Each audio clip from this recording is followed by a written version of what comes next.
কি ভাবতেছেন আপনি কবিতর কোথায় পালন করবেন, ঘরের মধ্যে নাকি বাইরে?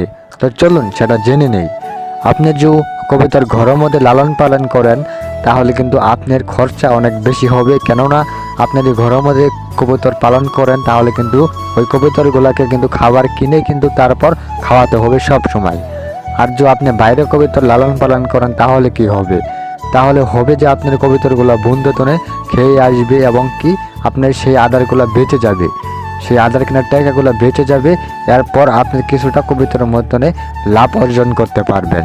আরেকটা কথা আপনাদেরকে বলে রাখি, যারা মানুষের কবুতর ধরেন তাহলে কিন্তু আপনার কবুতরও কিন্তু তারা ধরে ফেলবে।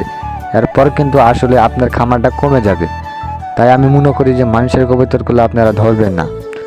এরপর দেখতে পাচ্ছেন আমার কবুতরগুলা আমি আদার দিনের সঙ্গে সঙ্গে আমার বাসখাতনে কীভাবে নেমে আসে। আমার সব ধরনের কিছুটা কবুতরই আছে, যেমন গিরিবাজ, কাগজি এবং কি কগা কবুতর আমি লালন পালন করি। দেখতে পাচ্ছেন আমি বাইরে খুঁটি গেড়ে কত সুন্দর করে কবুতর খুবগুলা দিয়ে দিয়েছি। দেখতে পাচ্ছেন আমার কবুতরগুলা কত সুন্দরভাবে আসছে। সবাই এই পেজটিকে ফলো দিয়ে রাখবেন।